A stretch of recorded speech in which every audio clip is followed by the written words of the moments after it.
Patria, se abre la sesión.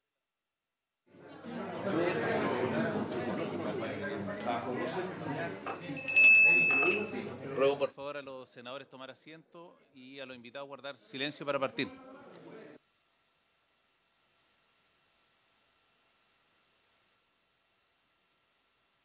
Señora secretaria, ¿tenemos cuenta? Sí, señor presidente, una cuenta breve. Hemos recibido la excusa de la señora ministra del Interior y Seguridad Pública, que está invitada a esta sesión por actividades previamente agendadas. Señala que concurrirá el ministro secretario general de la Presidencia, el subsecretario de Defensa y el jefe legislativo de esa cartera, don Rafael Collado.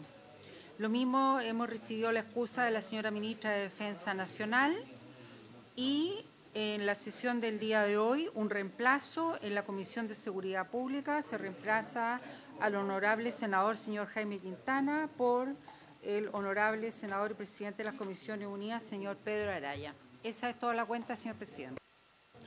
Gracias, secretaria. ¿En qué parte vamos? Hay que ir al... tienen dos comparados, está el comparado grande, página 34, el anillado, y hay 2 minutas.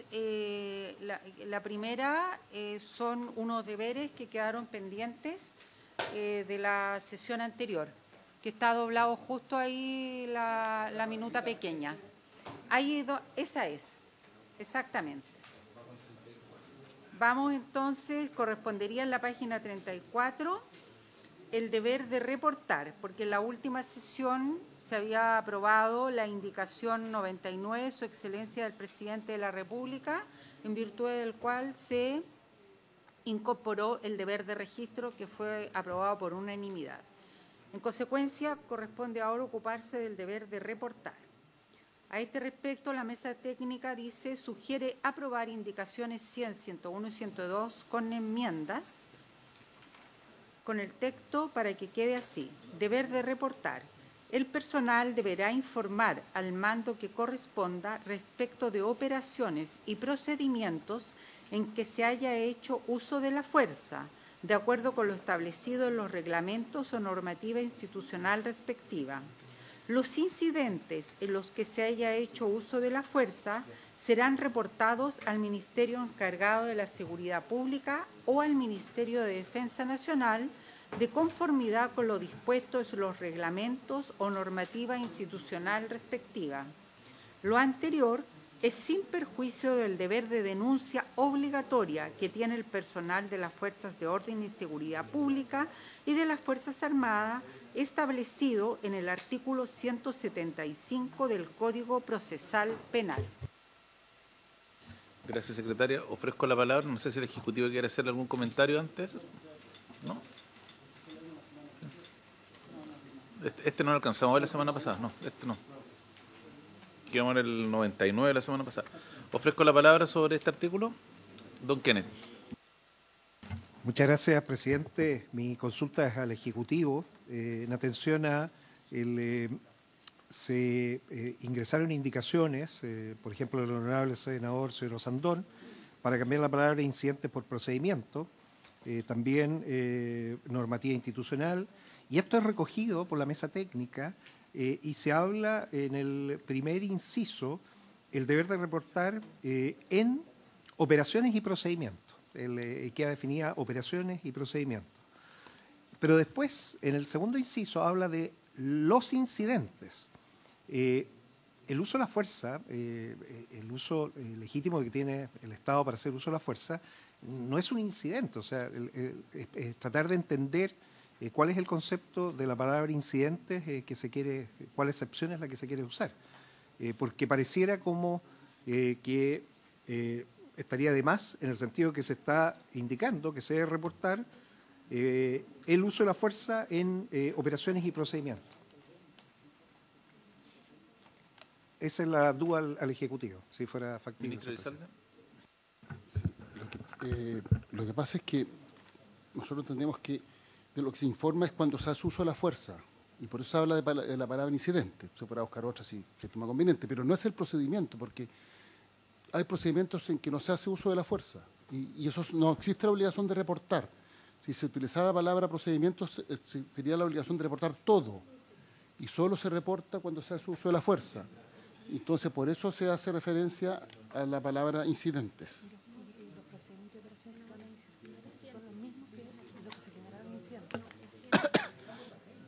Sí, y los procedimientos y operaciones a los cuales se referencia el inciso primero son precisamente aquellos en que se generaron estos incidentes. El subsecretario Montero. Muchas gracias, presidente. Saludar por su intermedio a la mesa. Esta es una palabra que se utiliza ya en el sentido más literal de la RAE, que es que sobreviene en el curso de un asunto de negocio y tiene con este alguna relación. O sea, dentro de la primera parte, que es las operaciones y procedimientos, sobrevienen estos asuntos y son los incidentes que hay que reportar. Ese era el sentido.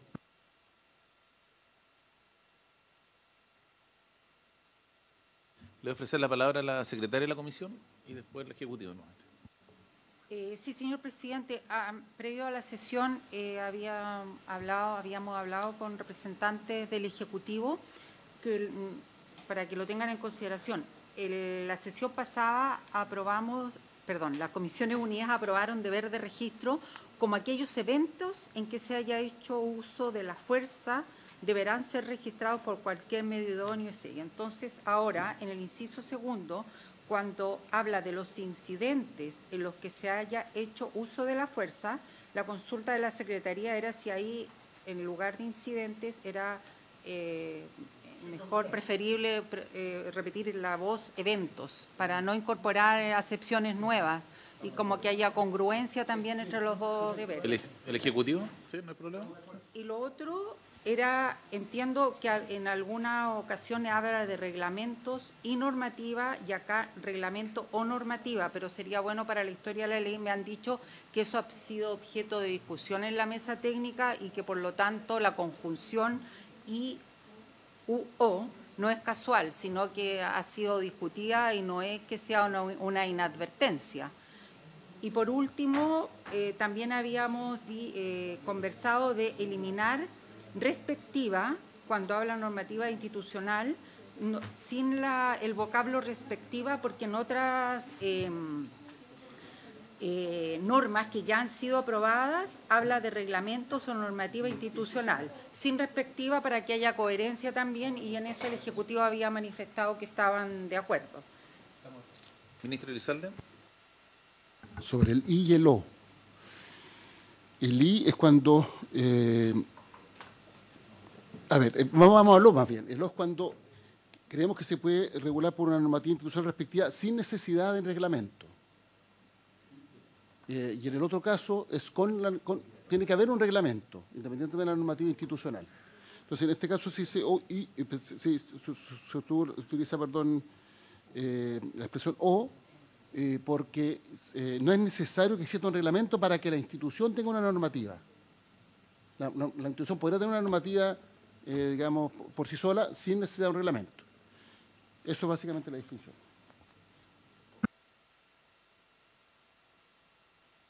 ¿Habría acuerdo entonces para votar con las correcciones que ha señalado la señora secretaria? Evento y eliminar la palabra respectiva. Sí.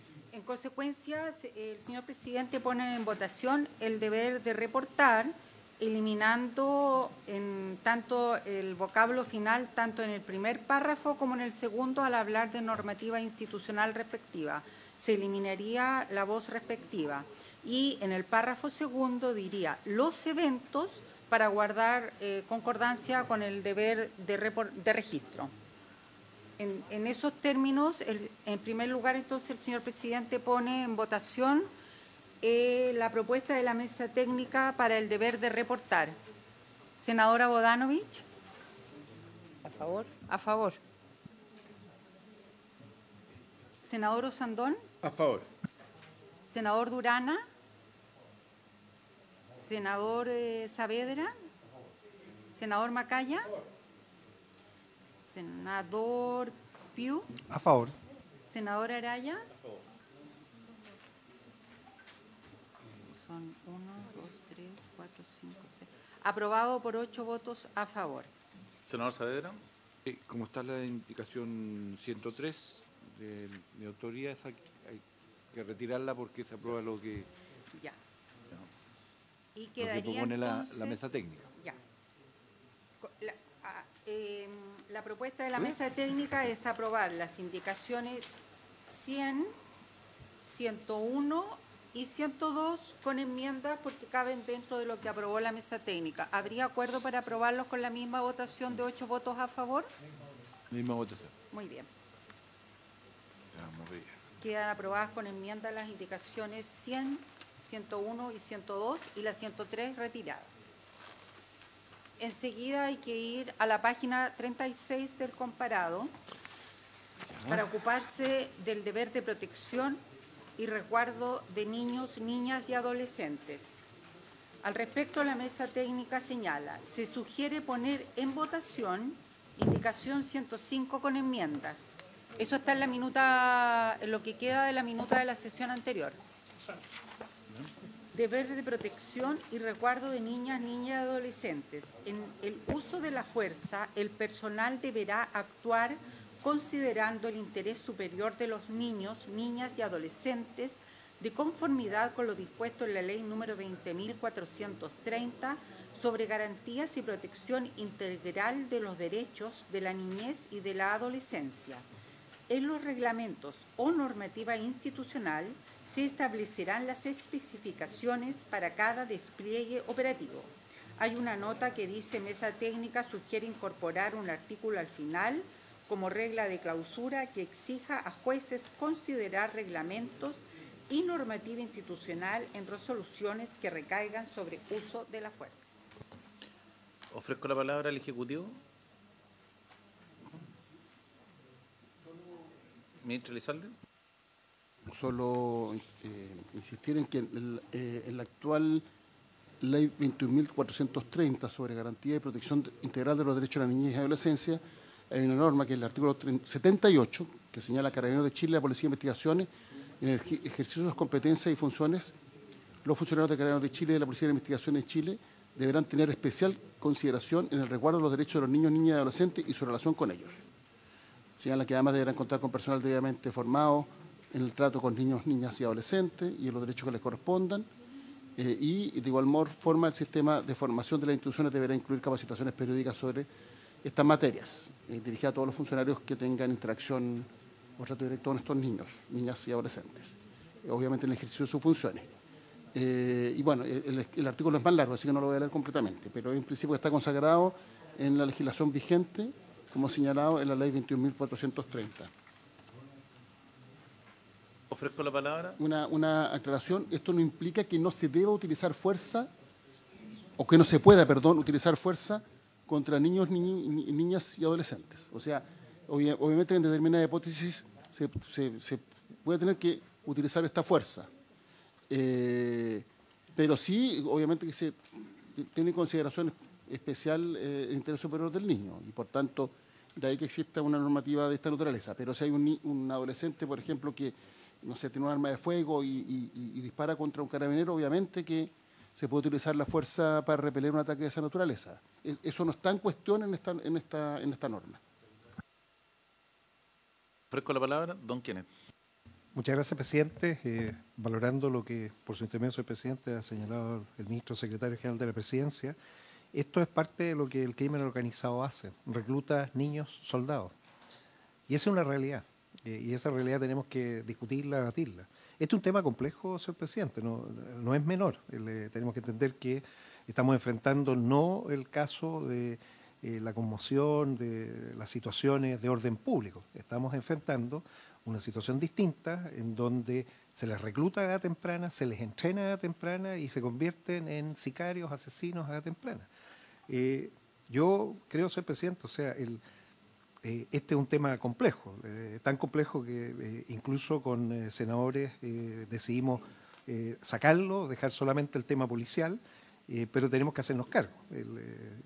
Yo creo, no sé si estaremos en la condición de votarlo, si es que están los votos o no, pero es un tema para el nivel de amenaza que se está enfrentando complejo. Las policías ya lo tienen, lo están cumpliendo porque ellos ven el caso habitual.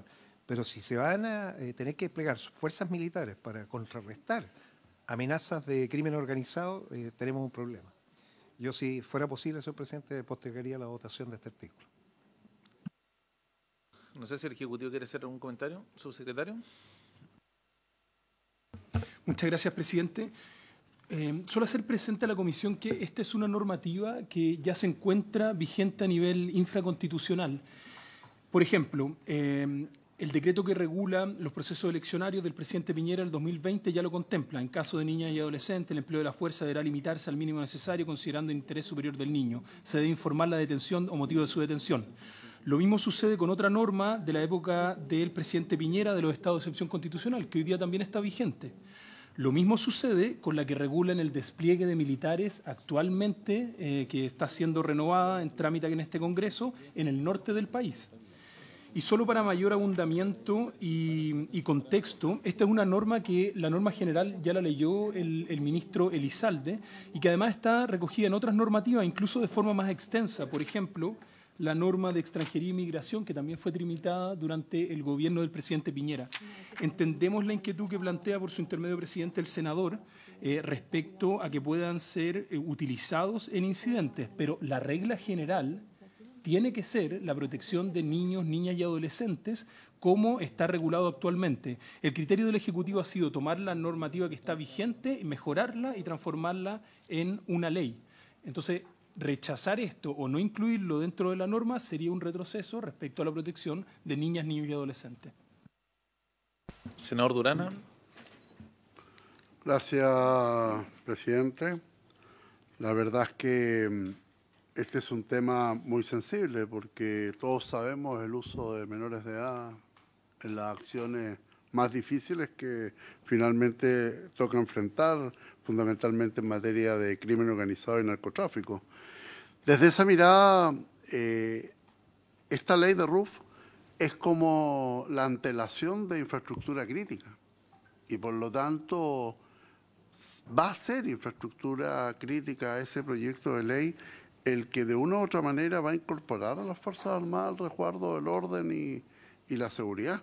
Es decir, hoy día en lo que está la norma, y eso nos parece bien, pero en concreto la presencia militar más directa en contacto con la comunidad va a ser cuando después de haber aprobado este proyecto de ley tengamos infraestructura crítica y desde esa mirada creo que es difícil nuevamente incorporar criterios de separación a una ley que ya existe, que es la ley 21.430. Creo que es perfectamente aplicable a las Fuerzas Armadas y de Orden y Seguridad. Y todos sabemos que en el artículo 78 de esta ley ya los funcionarios de Carabineros y la Policía de Investigaciones de Chile ya tienen especial consideración. Entonces creemos que reiterarlo a nuestro juicio una exageración y dentro de las consultas qué nivel de transparencia vamos a exigir. Estamos hablando de un nivel de transparencia activa o solo respecto de la autoridad. Y si es solo respecto de la autoridad, ¿no se basta con el deber de reporte o están considerando algo más? Eso, presidente. Senador Macaya. Gracias, presidente. Yo tengo otra inquietud. Es evidente que es importante poner el deber de protección y resguardo de los niños y adolescentes. Tenemos un marco normativo además que la Ley sobre Garantía y Protección de la Niñez. Y mi duda radica básicamente en el segundo inciso, que es dejar a nivel reglamentario. O sea, yo no entiendo que se remita a un reglamento un tema tan importante desde la perspectiva de cómo se va a tratar esta materia en particular, porque es contraproducente con lo que se estaba buscando durante todo el tiempo en la tramitación de esta ley. O sea, se hizo alusión a distintas normativas que justamente son normativas legales, no reglamentarias. ¿Y cuál es la razón para dejar en el reglamento normativa institucional las especificaciones para ese despliegue? Me gustaría quizás entender las razones porque a mí no me convence del todo dejarlo en un reglamento. Senadora Bodanovich. Gracias, presidente. La verdad es que la normativa general consagrada en la Ley de Garantía y Protección de los Derechos de los Niños, Niñas y Adolescentes, que está vigente, también tiene que ser considerada en esta materia. Nosotros habíamos propuesto una indicación al efecto porque aquí no solamente es lo operativo, sino cómo se consagra el interés superior del niño en los reglamentos y órdenes internas. Preocupa en particular, y bueno, la propuesta que hay del Ejecutivo yo creo que satisface ese estándar en el sentido de que aplicándolo al caso concreto, esto, por ejemplo, hoy día con la situación que hemos vivido en algunos colegios o en las instalaciones de Sename, las residencias, digamos, ya hay un protocolo y hay reglamentos para eso, pero la situación del INBA, no sé, que se vivió hace pocos días, esas situaciones son las que tenemos que pensar que estamos legislando y por lo tanto ahí hay derechos de niños que son víctimas, hay derechos de adolescentes que están en cuestión y también, por cierto, hay derechos de quienes pueden estar cometiendo ilícitos que son infractores de ley, pero que de todas maneras sus derechos deben ser resguardados. Gracias, presidente. Ministra Elizalde. A ver, yo creo que aquí hay que distinguir, porque lo señalé anteriormente, si un adolescente utiliza un arma de fuego y dispara contra carabineros, ese ataque va a ser repelido. Y nadie puede cuestionar, obviamente, la reacción que tenga la fuerza pública o la fuerza de orden de seguridad al respecto. Pero cuando hablamos de las reglas de uso de la fuerza, nos estamos refiriendo a una serie de hipótesis posibles. Y voy a poner en otro caso, un desalojo de una ocupación, de una usurpación. Obviamente que el procedimiento va a ser distinto si se trata de solo mayores de edad que si hay mujeres con guagua, literalmente. Y Carabineros eso lo toma en consideración cuando realiza la planificación de ese tipo de operativos. O sea, no es algo que sea irrelevante para Carabineros. Y lo hace de manera tal, obviamente, de dar la protección adecuada a los niños, niñas y adolescentes, entendiendo que es un elemento muy relevante a la hora de hacer la planificación respectiva. Y si uno ve en lo que es el trabajo de Carabineros, existe esto como un principio rector fundamental. Existen comisarías especializadas, protocolos, formas de comunicación, por ejemplo, informar a los padres en el caso de la detención de adolescentes, niñas y niños. Existe una red de responsabilidad penal adolescente que tiene una normativa especial. Uno podrá compartir lo que dice esa ley, pero es evidente que Chile decidió tener un estatuto diferenciado. No mezclarlos cuando están detenidos. En fin, hay una serie de resguardos adicionales que se adoptan teniendo en consideración el interés superior de las niñas, niños y adolescentes. Y más bien yo diría la crítica es que quizás no hemos estado a la altura como Estado para tomar las medidas de resguardo, sobre todo por algo que señalaba el senador Piu, que es fundamental, que es que son utilizados por el crimen organizado y el narcotráfico para otro tipo de finalidades. Y obviamente, claro, terminan siendo victimarios porque cometen delitos, pero también son víctimas de adultos inescrupulosos que abusan literalmente de estos niños y los utilizan para este tipo de actividades delictivas. De hecho, yo tengo aquí a la vista el procedimiento policial con niños, niñas y adolescentes de Carabineros de Chile. O sea, esto forma parte, podríamos decir, de los procedimientos institucionales que aplican las policías, y en este caso particularmente Carabineros de Chile. Lo segundo, si está consagrado como principio en otra ley, bueno, no olvidemos que se ha planteado que esta es una ley integral, o sea, que basta su lectura para saber cuáles son todos los principios. Por eso creemos que es necesario que esté considerado, y es la misma razón por la cual las justificantes, que también están en otras leyes, son reiteradas en este proyecto de ley. Entonces nos parece que es fundamental que este principio esté consagrado en la normativa que se está discutiendo en esta comisión. Gracias, presidente. Subsecretario Montero. Senador Saavedra. Mira, a ver, creo que la discusión no es solamente respecto del punto que estamos por votar. Si efectivamente nos preocupan el interés superior del niño, niña y adolescente en el país, el problema no está en el uso de la fuerza. El problema está en otra parte. Está en lo que hacemos como Estado para proteger a esos niños y evitar que, por lo tanto, estén en acceso de delincuentes y narcotraficantes y utilizados como soldados para los fines y propósitos tan deleznables como lo hacen los narcotraficantes y jefes de bandas organizadas. Por lo tanto, ese es el punto y allí es la discusión que tenemos que dar, no aquí, por favor, sino que es la deuda que tenemos, porque si esto se está incrementando, si los indicadores nos están diciendo que tenemos más niñas y niños y adolescentes en esta situación, los faroles están prendidos al máximo en rojo, porque significa que allí tenemos una deuda pendiente como sociedad. Y el llamado a atención entonces es otro. Ir a resolver ese problema, reitero, no es debate de esta comisión, pero sí tendrá que ser debate de la sociedad y preocupación principal de los ministerios y de la institucionalidad pública para resolver el problema. Luego, además, está todo lo que tiene que ver con la coherencia que tiene que haber entre el artículo que queremos votar y entender que hay un ordenamiento jurídico que establece los procedimientos para niños, niñas y adolescentes, pero y además cautela el interés superior de niños y niñas. Por lo tanto, y además los militares contemplan en sus operaciones y en sus instrucciones todas estas cosas. Entonces, este artículo es coherente con todo lo anterior y debiéramos aprobarlo, a mi entender. Senadora Bodanovich. Gracias, presidente. Para contestar por su intermedio la consulta que hacía el senador Macaya en relación a cómo se puede hacer la distinción. Por ejemplo, la orden 2870 emanada del general director de Carabineros del año 2021 distingue en la etapa de dispersión, que es un protocolo para el mantenimiento del orden público y hace suya las normas internacionales de derechos humanos aplicables a la función policial. Distingue en la etapa de dispersión una etapa de despeje donde dice que se debe comunicar por altavoces que hagan abandono del lugar los concurrentes, especialmente niños, niñas, adolescentes, mujeres embarazadas, adultos mayores o personas notoriamente con problemas de salud o discapacidad. Después señala, lo anterior no obsta del deber de Carabineros de actuar inmediatamente en caso de ocurrencia de delito flagrante o ante la urgencia de actuar para resguardar la integridad de las personas o de la propiedad. Aquí, en esta norma, se hace la distinción poniéndole énfasis en los derechos de las personas, pero también resguardando el caso del delito flagrante. Gracias, presidente.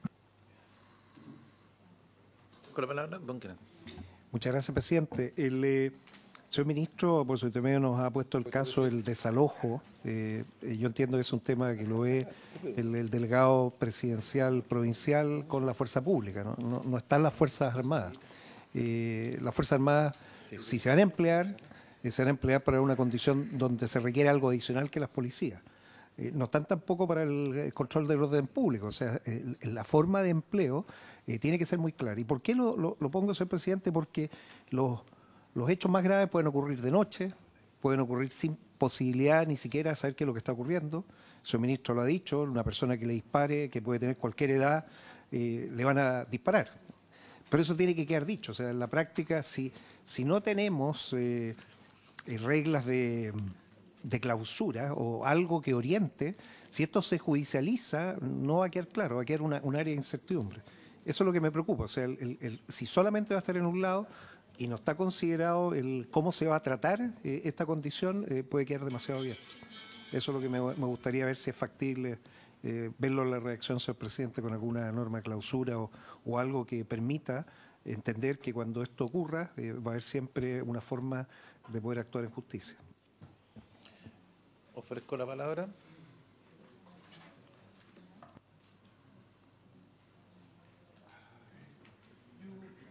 Subsecretario. Muchas gracias, presidente. Solo hacer presente por su intermedio que acá hay dos posturas sobre la mesa. Hay una que nos habla de que hay una norma general que ya es suficiente y hay otra postura que dice que esta norma debería ser más específica. A ese respecto, algunas consideraciones. Primero, la norma general que citó el ministro Elizalde es una norma general para todos los procedimientos policiales, todos los procedimientos en general. Esta es una norma que, como también señalaba el ministro, busca ser autocontenida y asocia la norma general de la 21.430 con las reglas de uso de la fuerza. Y entrega, en el inciso segundo, las adecuaciones que han salido acá también respecto a en la mesa a los reglamentos y normativa que señala en la segunda parte. Y respecto a la clausura, hay una propuesta, entiendo, de la mesa de, al final de esta legislación, hacer una referencia explícita al tema que se estaba tratando. Y solo quiero hacer presente una vez más un tema que me parece de máxima relevancia. Esto ya está en nuestro ordenamiento actual. La gente que está desplegada hoy día en el norte, en el sur, en las elecciones de la segunda vuelta de la próxima semana, en cualquier catástrofe que se pueda producir, están regidas por normas que tienen un artículo, un inciso específico respecto a niños, niñas y adolescentes. Por lo tanto, reitero, sacar esto de acá sería un retroceso. Senador Flores. Presidente, solamente un comentario. El atraso que hemos tenido obedece a que prorrogamos 2 veces la sesión de la comisión mixta y se acaban de despachar el proyecto que crea el Ministerio de Seguridad Pública, recogiendo una serie de sugerencias, indicaciones que provinieron de distintos sectores políticos y que fueron bien trabajados. El gobierno respondió con celeridad a nuestras preocupaciones. Hoy día yo creo, presidente, aprovecho a comentarlo, tenemos un muy buen proyecto de un Ministerio de Seguridad y de un muy buen proyecto de un nuevo Ministerio del Interior, tanto en su versión central como en sus versiones regionales. Así que quería informarlo porque la verdad estamos contentos por aquello, presidente. Gracias. Gracias, senador Flores. El ministro Elizalde. Sobre este punto. El inciso segundo lo que establece es que en los reglamentos normativos institucionales se establecerán especificaciones para cada despliegue operativo. A nosotros nos parece que eso es fundamental porque las hipótesis son muchas y por tanto eso tiene que estar regulado en alguna parte. Los reglamentos y la normativa institucional obviamente es la forma de hacerlo. Dicho lo anterior, también se propone una eventual norma clausura porque lo que se ha señalado es que los jueces no toman en consideración los reglamentos o la normativa institucional cuando finalmente juzgan alguna situación particular que involucre a algún funcionario policial o militar. Y esta norma de clausura lo que establece finalmente es que se exige a los jueces considerar el reglamento normativo institucional en resoluciones que recaigan sobre el uso de la fuerza. Entonces, finalmente, la ley regula, es complementada por reglamentos y normativa institucional, pero esto corresponde a un, podríamos decir, sistema regulado o de regulación integral que debe ser como un todo considerado por los jueces finalmente para la dictación de resoluciones que recaigan sobre el uso de la fuerza. Y eso se plantea como una norma de clausura que deberá ser agregado como un artículo final. Ofrezco la palabra. Sí, Don Kenneth. Muchas gracias, presidente. Sí, el tema, los transitorios, ¿cómo lo vamos a hacer? Porque probablemente muchas de estas cosas sale publicada la ley y no van a estar considerados. ¿Cómo lo tiene previsto Defensa especialmente para poder irse adaptando a la forma de poder interpretar todo lo que se está señalando? Si nos pudiera explicar eso, presidente. Secretario. Por su intermedio, presidente, si pudiera precisar, senador, la transición respecto a... Por supuesto. Tal como lo señala el inciso segundo que estamos discutiendo, los reglamentos normativos se establecerán las especificaciones para cada despliegue operativo.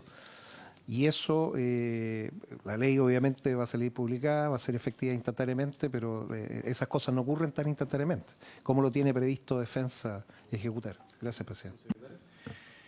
Hay que revisar todo lo que ya tiene mandato legal respecto a lo que ha sido aprobado y cualquier cosa que sea pendiente está toda la voluntad del Ejecutivo para tramitar los transitorios que sean necesarios. Yo entiendo el punto que plantea el senador Pío, me parece que es muy relevante, porque se dicta la ley y eventualmente pueden haber reglamentos o normativa institucional pendiente. ¿Y qué es lo que se aplica en ese? ¿Se dejan de aplicar los reglamentos vigentes que se dictaron con la antigua ley? ¿Se aplican los nuevos? Entonces yo creo que es una discusión que habría que tener cuando se pidan, o sea, que es perfectible la propuesta de transición cuando veamos los artículos correspondientes, pero lo importante es que exista claridad de cuál es la normativa aplicable, porque lo que hemos dicho aquí muchas veces, o sea, el funcionario que está armado y que eventualmente tiene que hacer uso del arma o de la fuerza en un sentido mucho más amplio, tiene que tener claro cuáles son las reglas del juego. Y no que exista debate al respecto. Entonces, por tanto, la transición es muy relevante. ¿Cuál es la normativa aplicable una vez que se publique esta ley? No respecto a la ley misma, sino que de los cuerpos reglamentarios complementarios. Pero yo estoy en eso de acuerdo en que una norma transitoria tendrá que darle algún rango legal, que probablemente se mantendrán vigentes todos los reglamentos, decretos, mientras no sean modificados producto de la nueva ley. Y eso resolvería el problema y ahí también se puede resolver lo que plantea la mesa técnica. Si no hay más palabras pedidas, no sé si el senador Macaya vuelve para... Esperemos para votar. Y cuando entre el senador Macaya votamos este. Bien, presidente. En la página siguiente, en la página 37 del comparado, está el deber de rendición de cuentas. La mesa técnica, esta es una indicación. Ahí viene el senador Macaya. Muy bien. El señor presidente, en consecuencia, pone en votación la propuesta de la mesa técnica acerca del deber de protección y resguardo de niños, niñas y adolescentes. Senadora Bodanovich. A favor.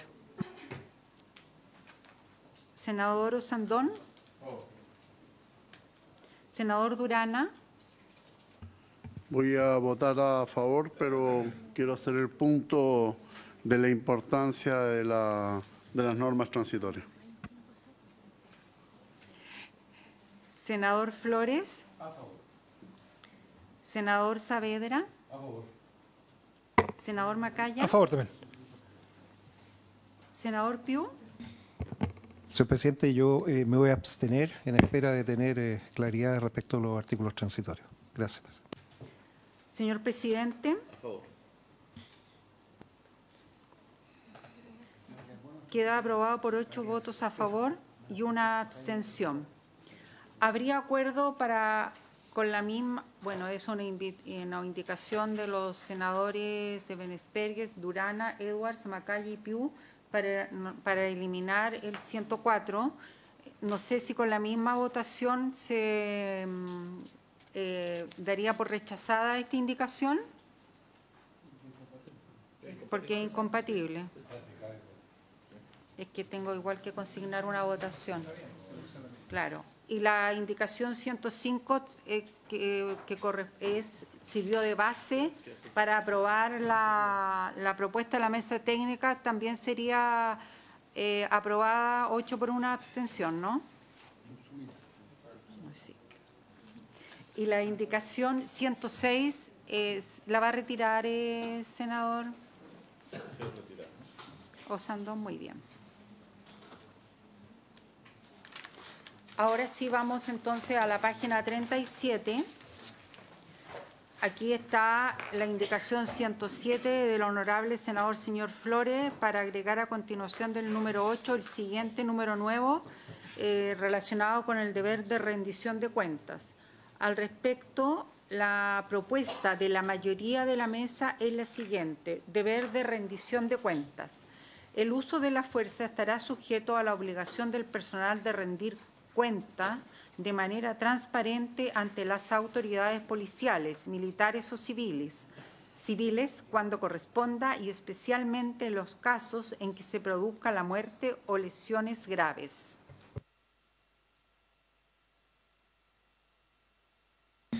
Muchas gracias, presidente. Este nuevo artículo sale en base a una indicación del honorable señor Flores presente, generando este deber de rendición de cuentas genérico. ¿Y por qué digo genérico? Porque además es ante todas las autoridades policiales, militares o civiles cuando corresponda, y especialmente en los casos de muerte o lesiones graves.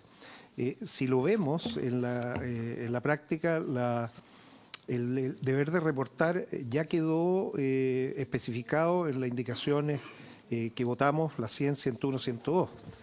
Entonces, el volver ahora a agregar todas las autoridades, estamos hablando de autoridades policiales, militares o civiles. ¿Qué civiles? ¿A quién? ¿Por qué? Yo creo que no contribuye, incluso genera una situación distinta a lo que ya hemos aprobado. O sea, habiendo aprobado el deber de reportar, tal como lo he señalado, correspondiente a los artículos 100, 101, con la enmienda y la 102, esto no tiene sentido. Yo voy a votar en contra, señor presidente. Gracias.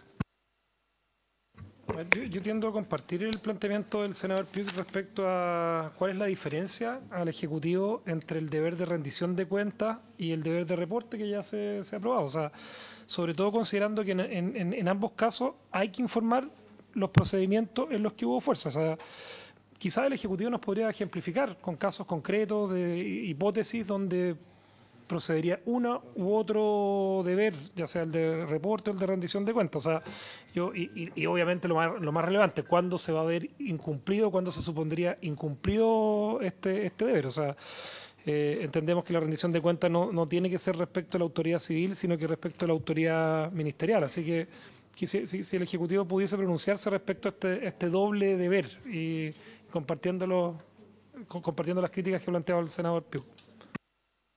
Ministro Elizalde. Hay varias precisiones que me parece que es importante realizar. En primer lugar, el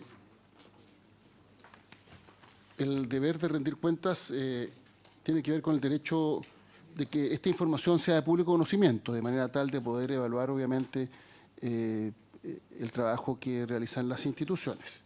Es diferente del deber de reportar, porque eso es dar aviso a los superiores. Y del registro, el deber de registro, que es dejar constancia de cada incidente en que se utilizó la fuerza, o evento, ahora cambiamos la termina. Dado que tiene que ver con informes, en este caso, de información agregada, y que hoy día utiliza la policía. Por ejemplo, en el control preventivo de identidad, Carabineros cada cierto tiempo señala, hemos realizado tantos controles preventivos de identidad en tal periodo de tiempo. Entonces, esto es básicamente lo mismo. Se hace un reporte con información agregada respecto del hecho del uso de la fuerza, que permiten obviamente tener una visión panorámica más de carácter general y permite también evaluar con esta información agregada cuáles mejoras se pueden realizar en los procedimientos, cuál es el resultado que está teniendo los procedimientos. Si uno después cruza información agregada puede saber si esto ha tenido mayor o menor incidencia en el número de detenciones, alguien por el día de mañana ver en relación al número de condenas, en fin, y ahí se van construyendo indicadores para ir evaluando el uso de la fuerza como parte de una política pública o como parte de un instrumento de una política pública. Entonces, básicamente eso. No se refiere a un evento concreto en que se haya hecho uso de la fuerza, sino a informes generales que permitan tener una visión panorámica, una visión general sobre el uso de la fuerza y que es el equivalente a lo que hoy día se reporta con el control de identidad preventivo. Y respecto al Ministerio de Seguridad que se acaba de crear, de hecho, se establecen ahí determinados reportes o informes para ir finalmente ir evaluando. Porque cuando hablamos de seguridad muchas veces lo hacemos sobre base de percepciones y esas percepciones tienen que ver a veces con lo que ocurre en el día o en la semana. Y no tenemos una mirada más de largo plazo, a ver si los indicadores van empeorando o van mejorando. Esta información agregada permite tener esa visión como más de largo plazo.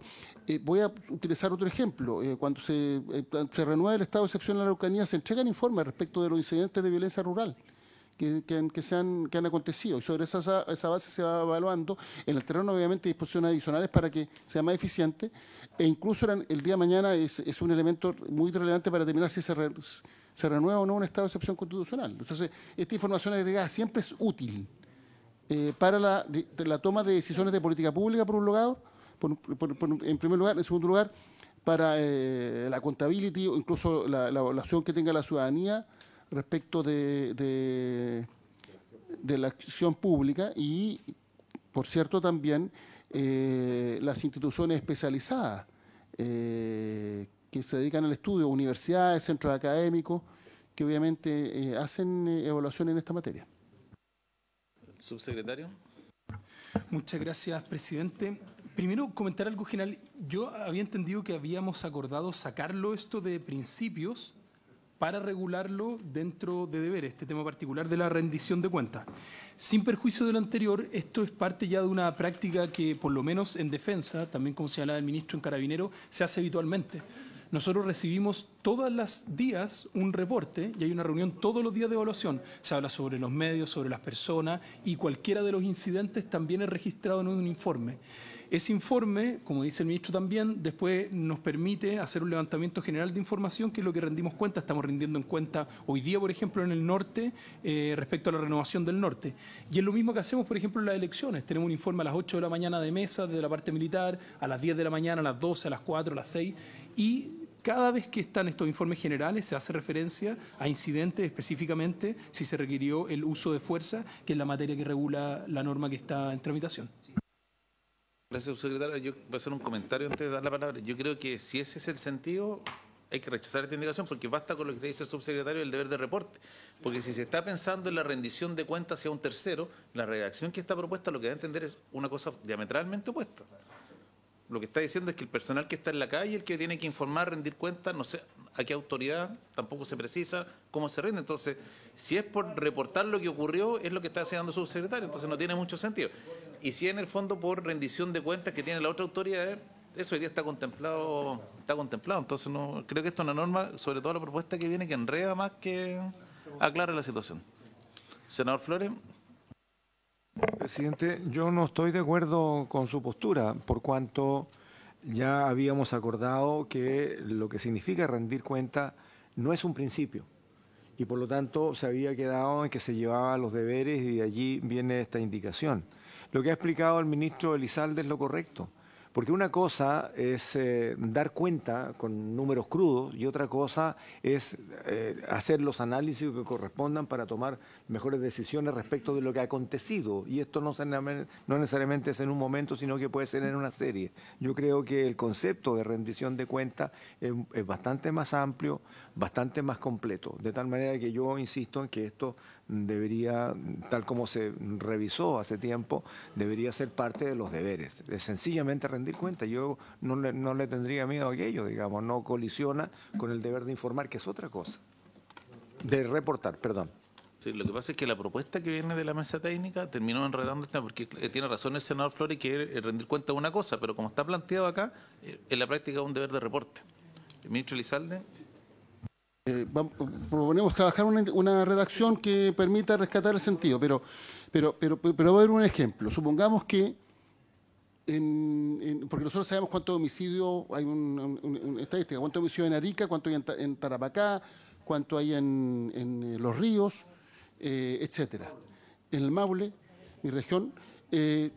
Pero, por ejemplo, es relevante, a mi entender, saber si los eventos o episodios en que se ha hecho uso de la fuerza en determinadas regiones estadísticamente tienen mayor, incluso proporcionalmente, tienden a tener un mayor nivel de gravedad que los que existen en otra región.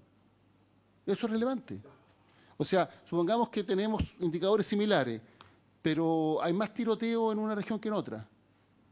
Disculpen que es una palabra tan vulgar, o tan simple. ¿Eso no es relevante para efecto de saber qué está ocurriendo en una región o en otra? Entonces, la información agregada respecto al uso de la fuerza también tiene que estar a la vista, porque algo está pasando si en los procedimientos policiales tiende a utilizarse armamentos letales más en una región que en otra. Hay una necesidad de esa región que quizás otras estadísticas nos permiten visibilizar. Estamos dando cuenta del nivel de peligrosidad y, por tanto, también eso es relevante para los carabineros para efectos de cómo distribuyen su fuerza, su personal.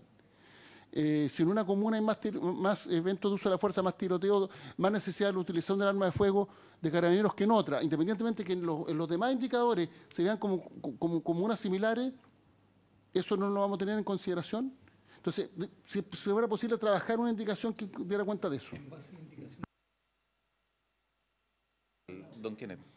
Muchas gracias, presidente. Bueno, el problema que tenemos se da por la naturaleza de los diferentes ministerios. Hoy se ha aprobado la comisión mixta la creación del Ministerio de Seguridad, que va a tener a cargo las policías, y vamos a tener el Ministerio de Defensa por el otro lado. Lo que tenemos que tener es una regla común para que puedan informar, y este es el reporte que se hace todos los días, tal como lo decía el subsecretario de Defensa, a los respectivos ministros. Quien va a agregar la información es a nivel ministerial. O sea, esto no tiene relación con las reglas de uso de la fuerza, la ley, y el deber que tienen las fuerzas de reportar todo aquello que hayan hecho. El cómo esto se agrega, cómo se da cuenta, y más aún en dos ministerios, yo creo que no está en el ámbito de esta ley. Esa es Gracias, presidente. Dejamos pendiente esto a la propuesta del Ejecutivo y antes de levantar la sesión votemos la indicación 108 que hay propuesta de rechazarla por parte de la mesa técnica. Bien, señor presidente. La indicación 108 del honorable senador señor Núñez propone agregar dos números nuevos para incorporar el deber de consideración del sexo o género y de la edad, respecto de lo cual la mesa técnica sugiere rechazar porque señala que la indicación 138 del Ejecutivo propone considerar situaciones particulares en reglamentos sobre uso de la fuerza y también esta misma indicación propone agregar el deber de consideración de privación de libertad, respecto de lo cual la mesa técnica dice consideración de privación de libertad está consagrada en otras indicaciones específicas, prohibición de uso de la fuerza con detenidos o personas reducidas. Por lo tanto, respecto de esta indicación, la mesa técnica sugiere rechazarla, la número 108. ¿Habría acuerdo? Rechazar por la unanimidad de los unánime. senadores presentes. Muy bien. Sí, habiéndose cumplido el objeto de la sesión, se levanta.